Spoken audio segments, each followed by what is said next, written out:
Good evening. Welcome to the Jacksonville Planning Advisory Board regular meeting. At this time, I'd like to ask our newest member, Matt Ray, to lead us in the Pledge of Allegiance. And then Al Keys will lead us in the invocation. I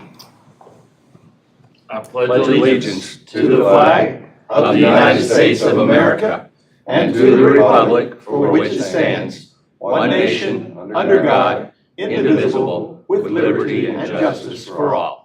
Let us pray. Almighty God, thank you for this day and thank you for the opportunity, Lord, to participate in the business of our city. Give us wisdom, Lord, to have proper discussions and to make wise choices. Lord, we pray for your blessings also upon this city and all of the officials. Bless not only this city, but our state and this country. Lord, in your mercy, hear our prayer. In Jesus' name I pray. Amen. Amen. Amen. Thank you very much, Al. Matt, nothing like getting the new kid a job right from the beginning. I can say that because you're younger than I am. You have an agenda in front of you. You'll take a look at it. Does anyone have any corrections, additions to the agenda? If not, a motion to approve the agenda as presented will be in order. Motion to approve. A motion from Mr. Forney, second by Ms. Moore. Any discussion? All those in favor of the motion, please signify by raising your right hand. All those opposed, like. Motion passes. You have the minutes in front of you from our March 11th. I think that was a few months back. Our March 11th meeting. Any changes, corrections, deletions, additions, subtractions, or anything like that? Hearing that, a motion to approve would be in order. Motion to approve the minutes. Motion by Mr. Forney. Second. Second by Mr. Keys to approve the minutes. Any discussion? Hearing none, all those in favor of the motion, please signify by raising your right hand. All those opposed, like. Motion passes. We now have City Council update. Thank you, Mr. Ward. We've had two council meetings since our last planning board meeting in March. On March 19th, the council approved the special use permit and site plan for that military fellowship center, the one on Zach Circle, where they were going to add roughly a 900 square foot in between. I might be a little high on the square footage, but connecting two buildings, you remember that. We approved that.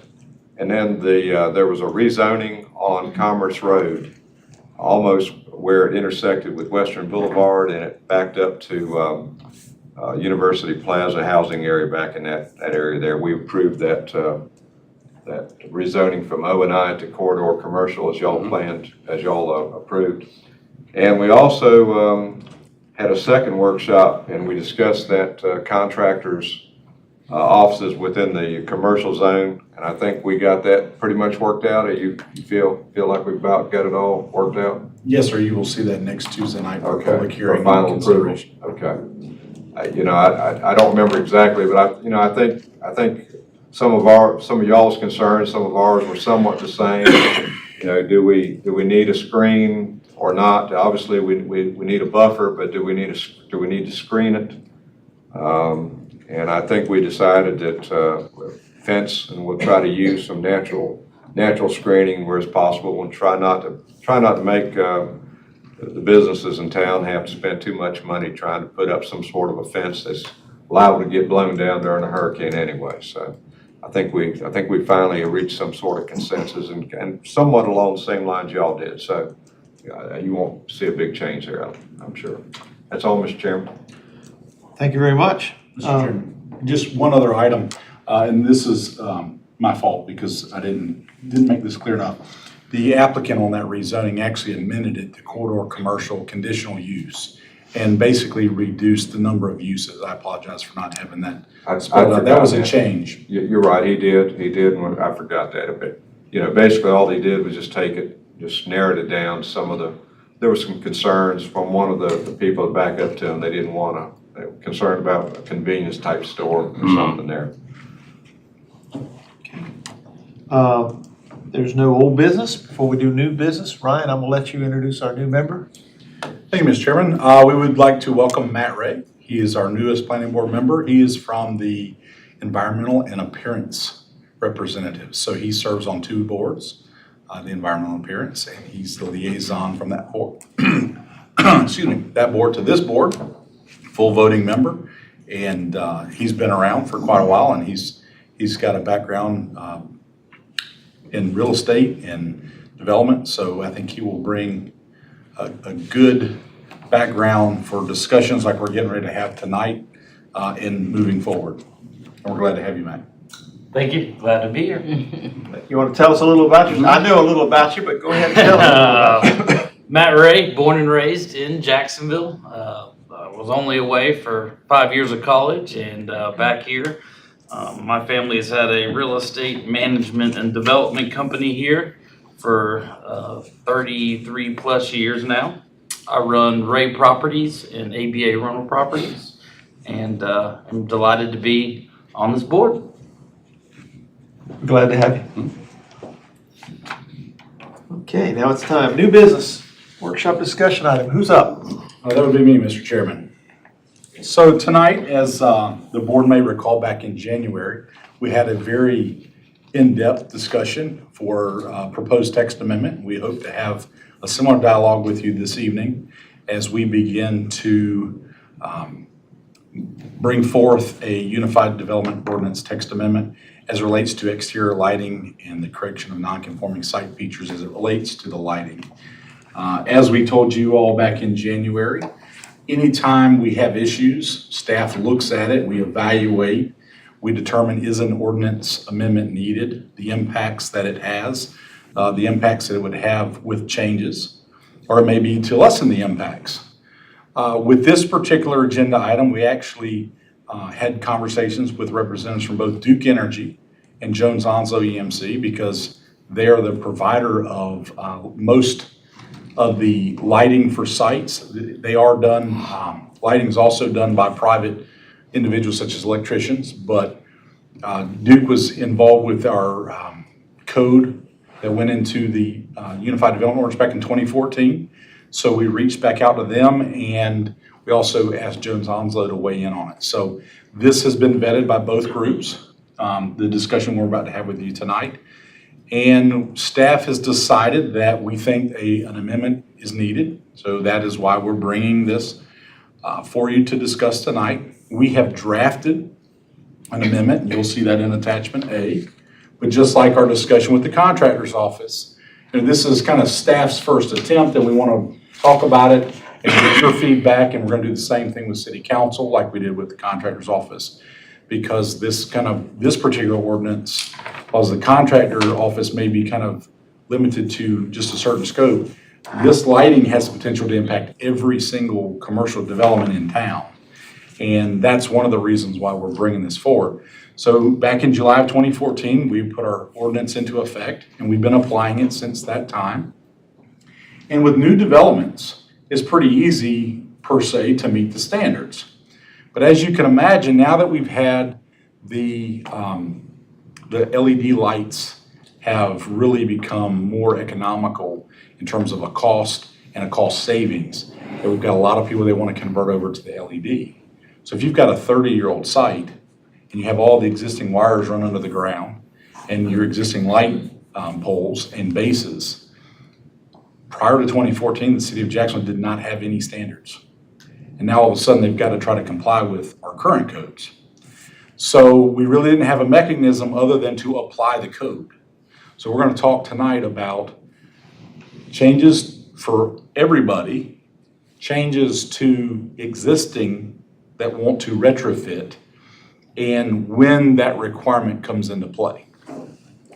We will then bring this draft back to the planning board for a recommendation, and we will then bring it to city council for them to have a public hearing and consider codifying the changes that we're proposing. So with that being said, we are going to go through, if you look on Exhibit A, basically the slides we have before you tonight just kind of breaks down from the beginning of Section 5.5, which is the development standards for exterior lighting. And as you can see under Part A, purpose, we don't have a whole lot of proposed changes, nor do we have a whole lot of changes to B, applicability. But we believe that we need to add a provision, which you see before you on the screen tonight, and that is existing development. And basically, that's a light fixture replacement or retrofit shall comply with the Unified Development Ordinance standards to the maximum extent practicable, unless full compliance is required in accordance with Article 7.5. So right now, it requires full compliance, which is difficult. This is going to do two things. It's going to give us the flexibility for maximum extent practical, and I'll give you an example of that here in a moment. But then it's also going to talk about the same thing that when signage and landscaping and buffering have to comply, we're going to add a provision, or we're proposing to add a provision in 7.5, which says, hey, this is when the ordinance now, you have to bring it into compliance with today's standards. So the best example that I can give you that we've seen a lot of problems with is really two main issues. And Jeremy, if you can think of something else that we need to point out, feel free to jump in here at any time. But the two that we've seen most are, I've got an existing parking lot, I've got 50-foot tall poles, which meant that I had to have 15 poles to cover my parking lot and to get uniform coverage. If you require that I drop that down to 30 feet, then I won't have the same coverage. It'll basically be some bright spots because the light's getting lower to the ground, and then it's going to get dark, and then it's going to come back up where the other pole is. So requiring a site to drop the height of the pole has created problems. But to tell them, well, you're going to have to put in a bunch of new poles in order to gain compliance causes that project to really not be, it's cost prohibitive. The cost benefit analysis doesn't work for just simply upgrading the parking lot lights. So we think that this is an important piece to add in the code. And this kind of follows the same thing that we've looked at for other development standards like the landscaping and the parking. Under Part D, we would provide to expand upon our exemptions. Right now, the single-family detached dwellings are the only thing exempt from these standards. We would propose to keep that, but expand upon it. And while we don't have an airport in the middle of Jacksonville, you never know what the future may hold.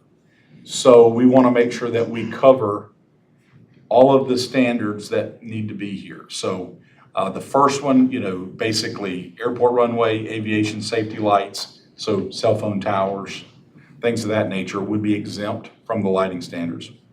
Temporary holiday light displays would be exempt, and we're just referring them over to the 5.12 because there's already verbiage in there. So we want to just, in case somebody looks in the lighting section, it bounces them over to 512. Street lighting, municipal street lighting would not have to meet these standards. Official government flags, and then construction or emergency lighting. And these things I found in other model ordinances. So that's why we were proposing these, is that when Jeremy and I, when we do our research, we look at how other codes are written, and we saw these and felt like they needed to be brought forth because we'd rather make sure that it was covered versus not having it covered. Any questions so far with what I've gone over on the existing development or the exemptions? Okay. Moving along with prohibited lighting, we are proposing, and once again, there may be some language elsewhere in the ordinance, but we want to make sure that the following lighting types are prohibited. Flashing, revolving, or intermittent exterior lighting visible from any property line or street would be prohibited. And there's some safety concerns there in terms of, well, is there an emergency vehicle, anything that would cause a distraction. And then the high-intensity light beams, such as outdoor searchlights, laser, and strobe lights. One of the things that you'll hear us talk about is, our ordinance is a dark sky standard.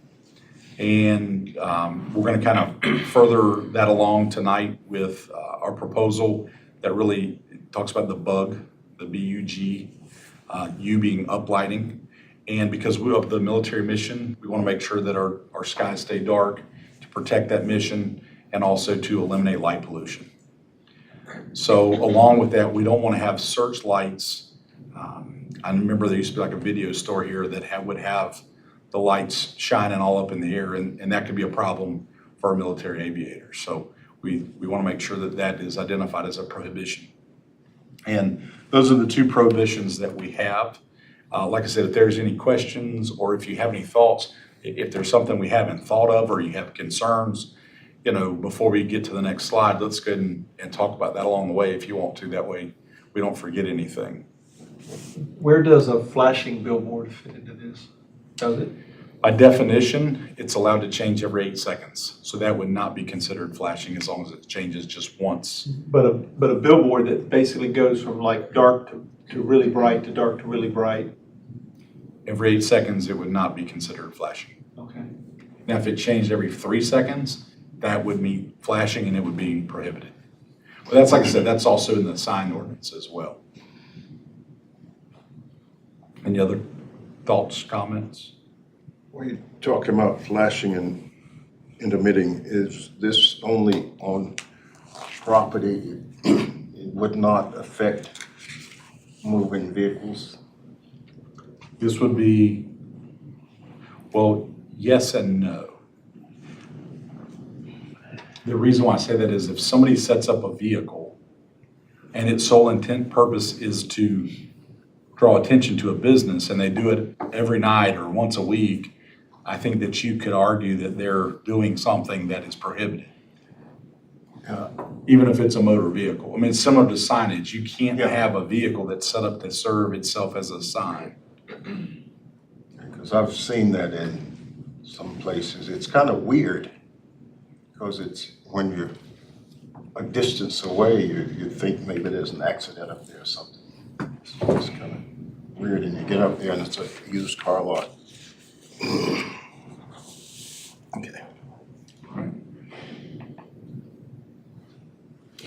So the next conversation we'll have here, the next section is, and there's quite a bit of changes under general standards for exterior lighting, illumination direction. And this comes into the bug rating that I was referencing a second ago.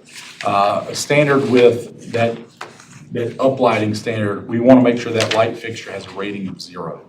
That means there's no uplighting at all. You can have a bug lighting rating, a U rating of a 1 or 2 or 3. We want them to be at 0, so full cutoffs. And the folks that deal with lighting don't know exactly what that means. The lighting manufacturers give it a U rating 0. So that's what we expect to see. That's basically what we have now. We're just saying it differently since this is kind of the standard language in the industry. And there are some exemptions, and those exemptions would be architectural lighting. And we have some of that today. That's basically where you have some low wattage lights that illuminate the building. The idea is that it needs to be directed so that it doesn't go past the top of the building line. There are several that we've worked with around town that have this type of lighting, and we're just codifying. One of the others that we've dealt with is the U.S. flag lighting. We've had multiple discussions with people as it relates to this and having to light the flag that they want to fly at night. And it's going to be uplighting, but that's what you have to have. And interestingly enough, when we research this, there is actually no definitive amount of lighting that's called out. It basically states, which is what we're proposing in the code, and this came from the American Legion, and it says, interprets proper illumination as light specifically placed to illuminate the flag, or having a light source sufficient to illuminate the flag so that it is recognizable as such by the casual observer. Lighting should not exceed the levels necessary to meet proper illumination. There's a lot of subjectivity in this, but there's just nowhere that says no more than 50 watts or no more than, this rating. So, but at least versus what we've had in the past is like, well, you don't allow, you require dark sky standard, but how do we illuminate the flag? And obviously we've basically found a way to work with people because of this. We're wanting to codify that now. One of the items that Duke Energy and Jones Onslow talked about was decorative post top lights. And that's something you'll see a lot of times in downtowns. And basically our discussion that led to us to leave this in here was that sometimes if you have a U rating of 0, you kind of can mess up the lighting in terms of what you're looking for downtown, where you have lighting that lights the sidewalk, but buildings above it are completely dark versus having some light that goes over top in a pedestrian-oriented type situation. What about the light, like in Charlotte, when UNC had lights to recognize the kids that got killed the other day? They had the lights on the buildings that glared all over the city. I don't know how that was done. I didn't see what they did there, so I can't speak to that issue exactly, but it sounds like that would be a form of architectural lighting. where And they that would be illuminate the building. exempted. That would be exempted. And Christmas decoration That's exempted. Correct. Okay. I mean, we've got many examples of the architectural lighting already. I mean, multiple hotels have lights already on the buildings. Some newer development right there near the Publix has some accent lighting, and I mean, there may be some other good The examples. Taco Bell at Homecoming Ranch always comes to me with their tower and that purple lighting that's behind the slats. Right. So there's ways to achieve illuminating the building while still preserving the uplighting concern. So we want to make sure that there's a provision there. I believe the Onslow County Courthouse was proposing some Yes. decorative lighting at one time. I don't know if that actually made it in there or not. I haven't. I haven't been by it at night. Yeah. If it was around the steeple there and around the accents along the Right. the gables. So we want to make sure that that's preserved, and so we think that those are some exemptions with some provisions that need to be included. Any thoughts or additional discussions on that item? Is anything you're discussing different than, say, what Goldsboro or Greenville or even Wilmington has within their code? I can't give you a definitive answer because Okay. we didn't just pull, say, Greenville or Wilmington. We just really looked at standards everywhere. You know, Goldsboro, I would assume that their Basically. dark sky standards would be of concern. Interestingly enough, we've been reviewing the draft joint land use study document that's been prepared here recently. And these standards with the uplighting would, you know, follow the recommendations that that draft plan has already included within it. So, you know, we think that that's a good thing because we're trying to ensure that, you know, their flight paths coming in for a landing and just their overall night missions, that they don't have lights that mess up, you know, their ability to perform their night flights. Good questions, though. The other item, or the next item, is dealing with heights. And with the 25 to 30, 30 feet is just a more standard light pole height for both Duke and Jones Onslow. So this isn't one that we're necessarily more partial to, but if that's kind of what is normal for them to kind of stock and be able to supply, it also indirectly means, you know, maybe fewer light poles. So there's still going to be standards that say you can't have light spilling over but so much at the property line depending on what's next door, and we'll get to that here in a moment. So we believe that adjusting these heights up from 25 to 30, and then the 16 to 18, I'm drawing a blank on exactly why that was being proposed. Once again, that may be just because of what they kind of keep in stock. That's what it was, I believe. I'm pretty sure.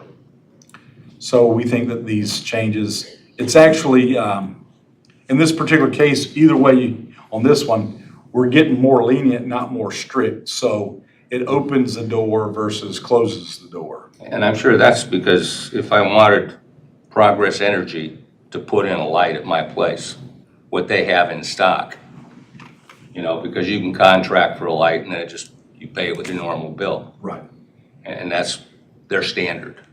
Correct.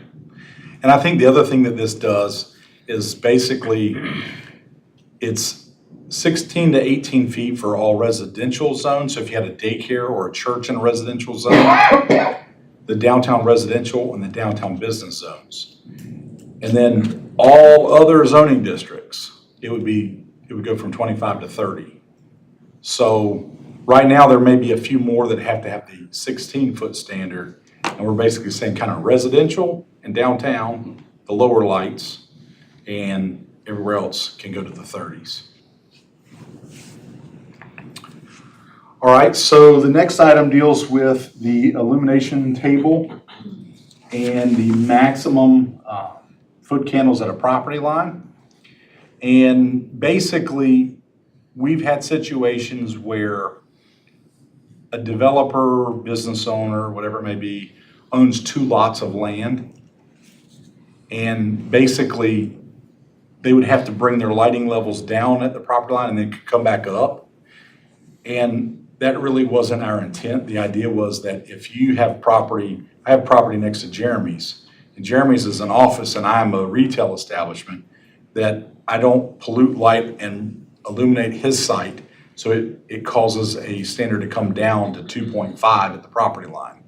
Well, what if I own both lots and my display of vehicles is a car lot, hypothetically, it's on both properties?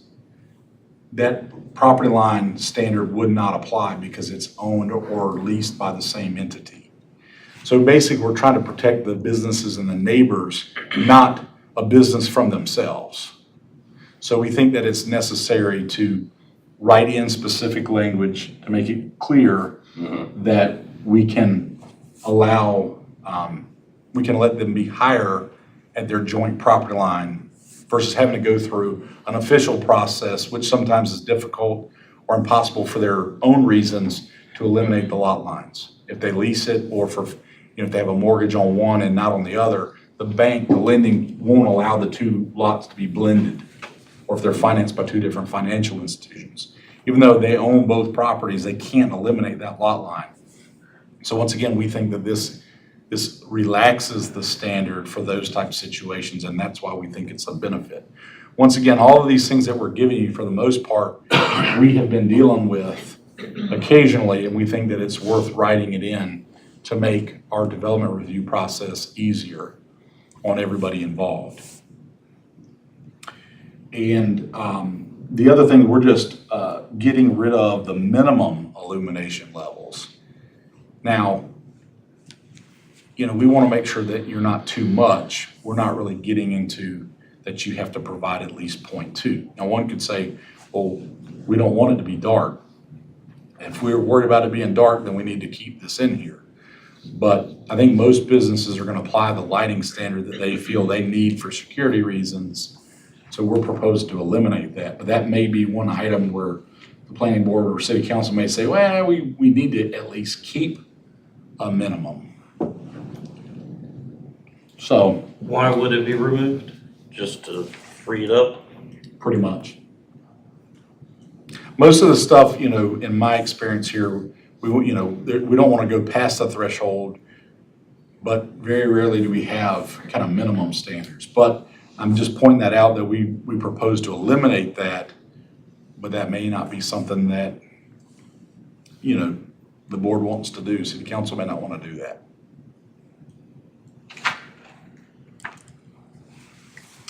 What about it existing, would that be grandfathered in if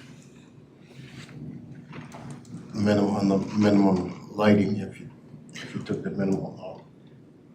Well, once again, it's the minimum requirement. Right now, if they don't have it, then they're non-conforming. If they have it, well, then they're in compliance. So it really doesn't, the only thing it would do is if you don't meet that, then it would eliminate that issue that you have now if you don't comply with that minimum standard.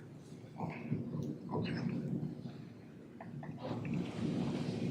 All right, so there are already provisions for exemptions for security plans. So one of the things that we've been doing along the way, we were going to bring this to the planning board, city council, kind of a holistic change everywhere in the UDO that said Development Services Director. And while that seems like a simple task, it's actually more difficult than you think because there's about 500 pages in the UDO. And to bring every single page in a text amendment, so we've just been updating it every time we've been bringing forth a change. So since that's in there, and even if it's still in there, we basically apply it that way anyhow. But since we are changing this one 5.5 and 7.5, we would go ahead and make that change now. So that's just to allow it to be anywhere where it previously said Development Services Director, it would say the city manager or his or her designee. And that way it can be established based on the organization structure at the time here in the city. Now, as far as, since we've established or we're proposing to establish the fact that existing businesses comply to the maximum extent practicable, we think that we also need to set up a compliance schedule. And we thought that since we already have it for signage and parking and buffer yards and landscaping, that we would simply bring forth the exterior lighting standards into that section as well. So what we are proposing is that if you are remodeling the interior or exterior of a building, if your project costs more than 25% of the fair market or assessed value, you would have to have your exterior lighting be brought into compliance, just like you have to bring your signage into compliance. Now, the board, city council may say, well, 25% is too low. Maybe it needs to be 50%, but let me let the board know how we apply that. If you pull building permits and you have a building, plumbing, electrical, mechanical, so you have 4 permits, and let's say that your building is worth $500,000. And those 4 permits together are, math is not my forte, but a $500,000 building, the 4 permits is $250,000 worth of work. So that's 50%, right? Well, we eliminate the plumbing, the electrical, and the mechanical. So of that, let's say that your building portion is only $50,000. You would not have to bring that lighting into compliance because it's just the building component. So while 25% doesn't seem like a lot, and you may still end up saying that's not enough, and that's certainly within your parameters of recommending this text amendment, you need to understand that that 25% is of the building portion. So if they're redoing all the lighting inside the building, that's not going to cause the outside lighting to be brought into compliance. If they're changing out all the rooftop units, that's not going to trigger the lighting compliance. It's when you are changing the building components. So, but if the board thinks that's something that needs to be looked at or adjusted, feel free to make that recommendation, but understand that if it's much higher than that, you may not ever get compliance unless it's a completely demo and a rebuild. And maybe that's what we want to have happen. But, you know, we had to start somewhere, and we felt like, just like signage has to comply at 25%, we put the exterior lighting in there as well. That dollar amount is a cumulative amount within a 5-year period. So you couldn't do some this time and come in with a different permit a month later, and then a month after that. It's within a 5-year time period. So, on the remodel, interior, exterior remodeling, any discussion, thoughts, concerns, recommendations different than what we're proposing? In the language, will it say that it's only the building for that percentage? Can we add that so it's a little clearer? Let's see. Where does it say where it says that the mechanical? B kind of explains it. Include trades.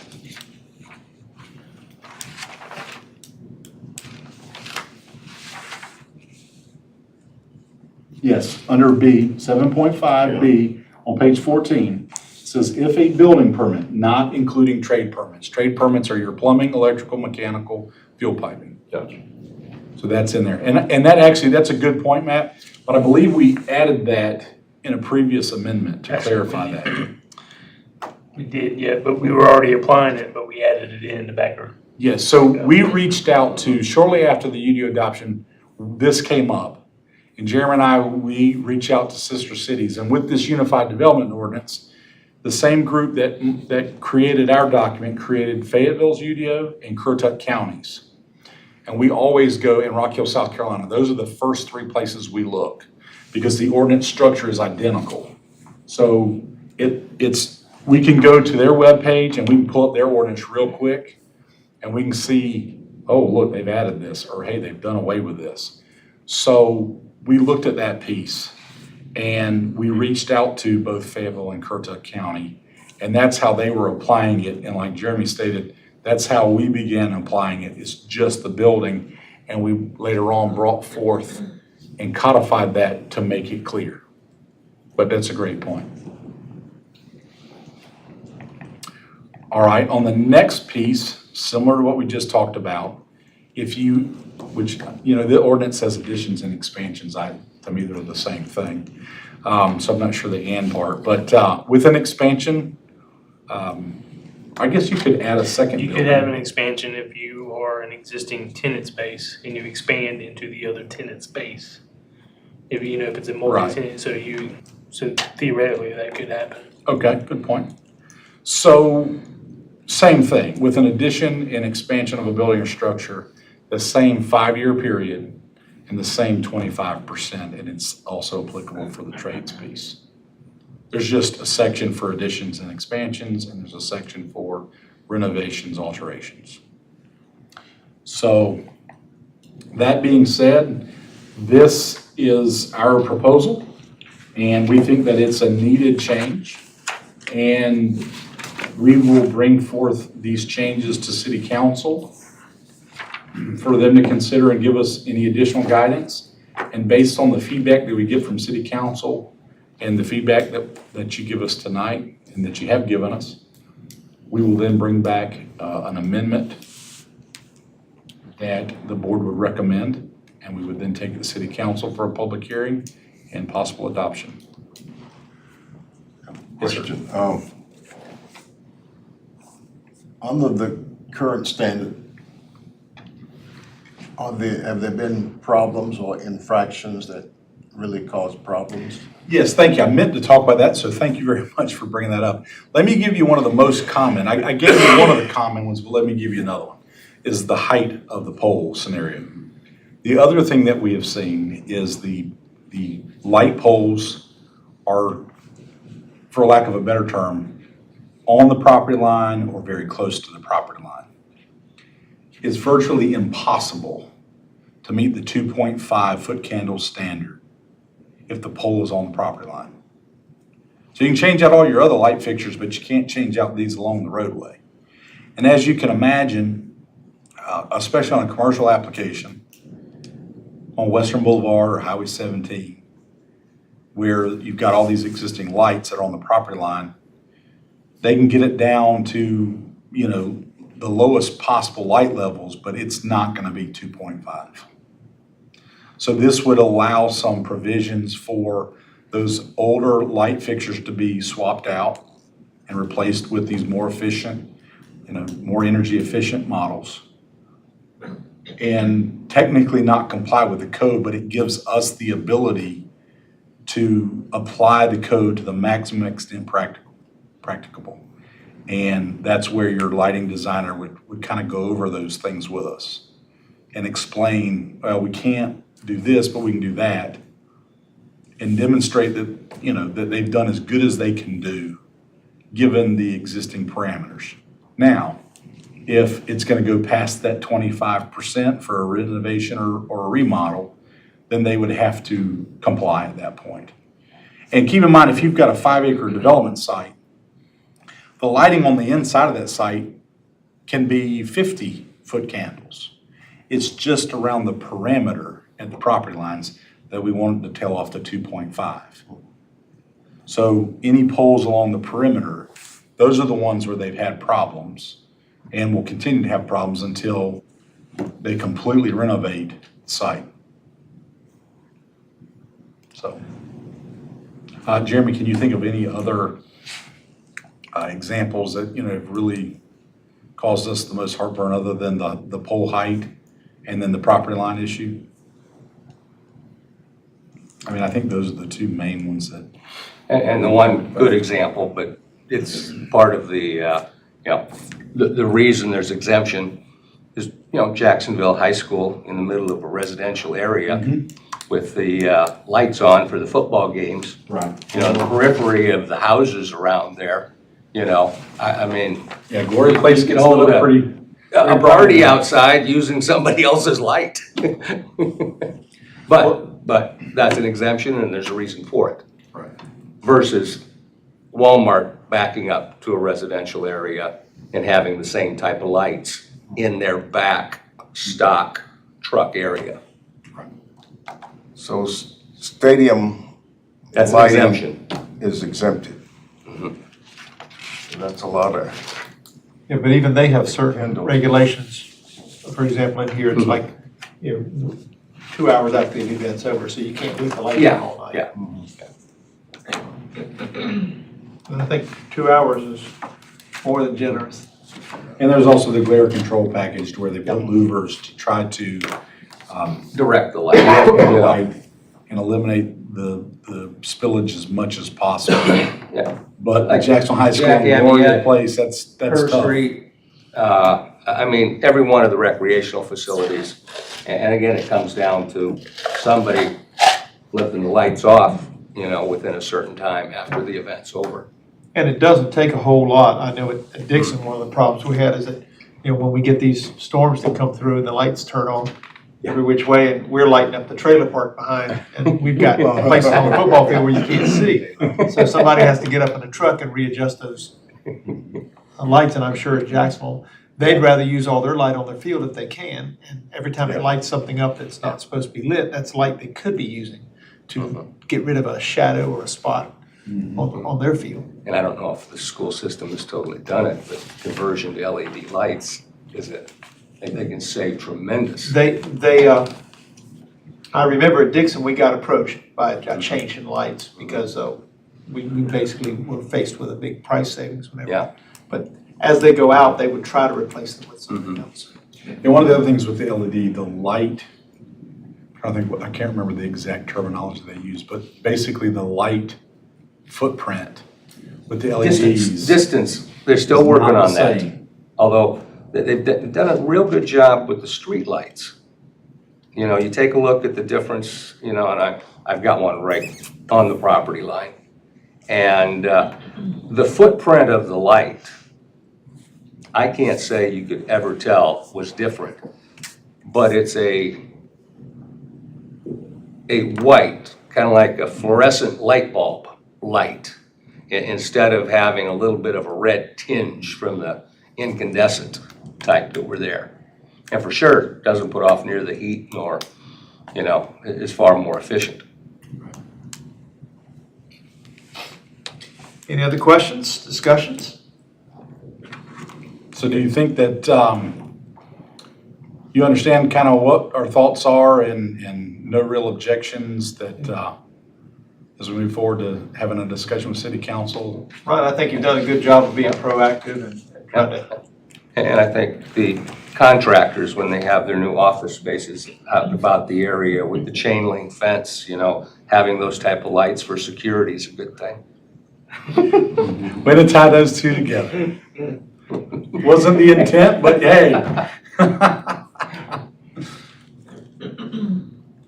Okay. Good job.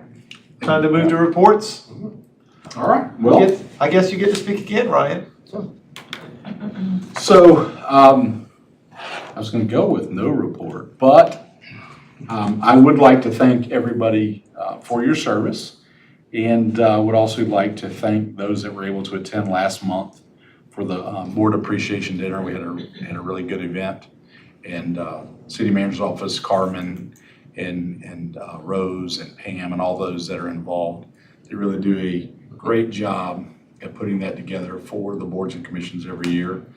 And nice program we had this year. And like I said, Food was Catering great. was great. Food was very Food was good. great. Yes, Food it was was. excellent. Mhm. So just to echo our April, since we didn't have a meeting in April, thank you for your service. And many, I know at least two people off the top of my head without polling, you serve on 2 boards. And you're our liaison, so that means that you've got 2 monthly meetings at times.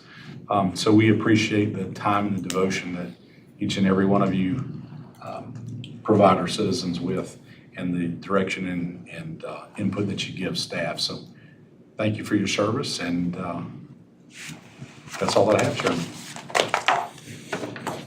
Okay, if there are no other items to bring up, we'll entertain a motion to adjourn.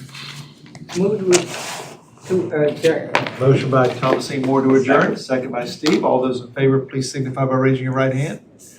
All those opposed, you can stay. You can adjourn. Thank you.